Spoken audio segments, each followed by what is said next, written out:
I'm a 20-year-old white girl, and I grew up in South Africa for most of my life. This story happened in 2013 when I was just 10 years old. My family lived in a pretty safe neighborhood in our town, and our house had a big yard with tall walls around it. Let me explain our house layout a bit. The garage was at the back of the house, and if you entered through the garage door, you'd find two hallways. The first one led to my parents' and brother's bedrooms, and the end of the second one opened up into the living area, where we had the kitchen, dining room, and living room. My bedroom and bathroom were separated by a short hallway that had two large tiles.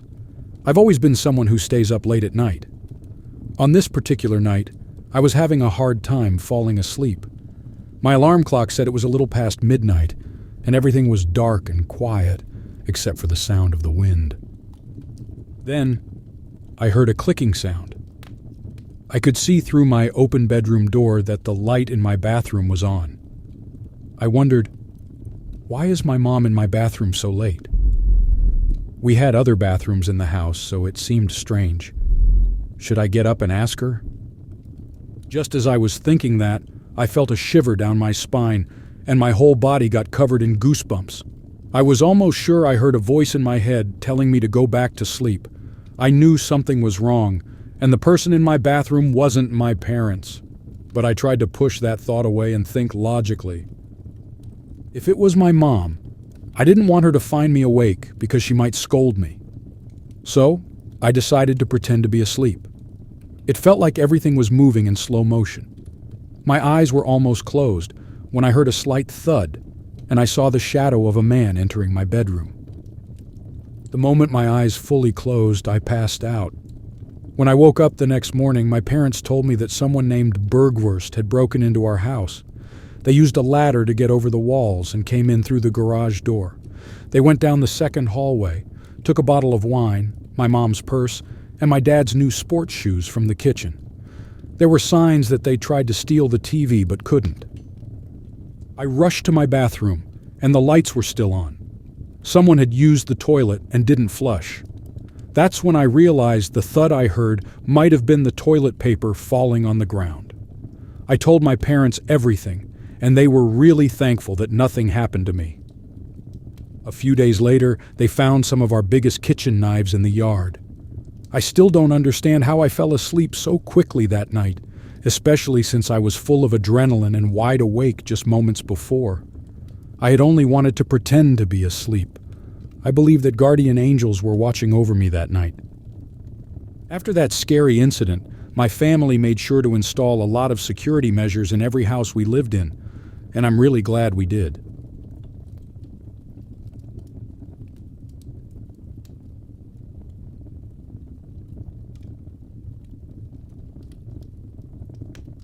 This story happened to me when I was 13 years old back in 2019. I'm 16 now, and I still remember it as a big lesson. One Saturday afternoon in late July, my friend Jacob asked me to come over to his place because his parents were out of town. Being a curious and immature 13-year-old, I agreed. Jacob's house was about a 15-minute walk from my place. A few days before, I had bought some weed for us to smoke since Jacob was into it too. The walk to Jacob's house was pretty ordinary. I got there around sunset, planning to stay until at least midnight. We played some video games, taking turns with the controller. I prepared some weed and we smoked it up in about 5 minutes. I was feeling really high because it was my first time in a while. Around 11:30 p.m., I decided it was time to head home. We smoked another bowl and Jacob offered to walk with me, but I said no, which was a big mistake. So I started walking home. After about 2 minutes into my walk, I heard footsteps behind me. Not too close, but they made me uneasy.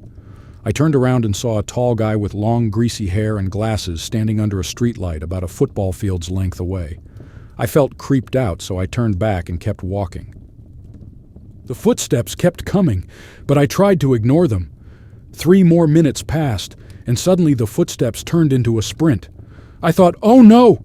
and started running as fast as I could, but he was faster. He caught up to me and pulled out a knife, stabbing me in the side. My instinct to fight or flee had kicked in, and all I wanted was to get to my house. After a few more minutes of running, I glanced back, but he was gone. He actually ran away, and that's when the pain from the stab wound started to hit me. I ran home, burst through the door, and cried out for my mom and dad. They rushed down the stairs, and I collapsed in their arms, sobbing. They took me to the emergency room to get checked out. Thankfully, none of my vital organs were harmed. The police did an investigation, but they didn't find anything. This experience was a big wake-up call for me, teaching me never to walk alone at night. So, to anyone listening, please be aware of your surroundings and avoid walking alone at night.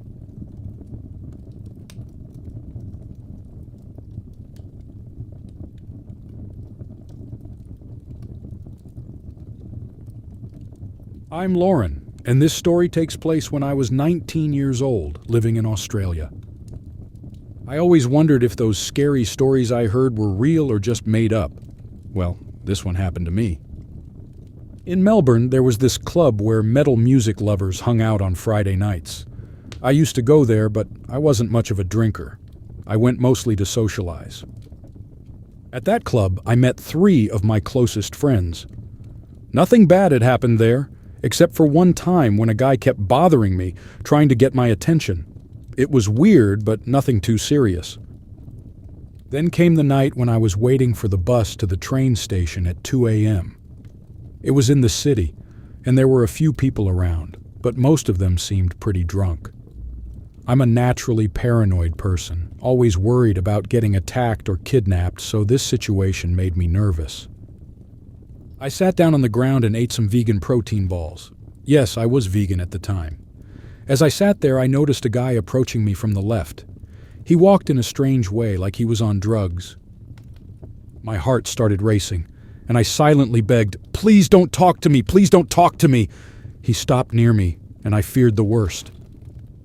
I can't remember exactly what he said because it happened 5 years ago, but I think he asked if I was okay. I told him I was waiting for the bus. He paused for a moment and then said, "You're really beautiful." I got even more worried, thinking he might try to harm me.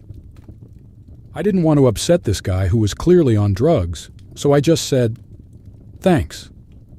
Then he looked at me and asked, "How about a kiss?"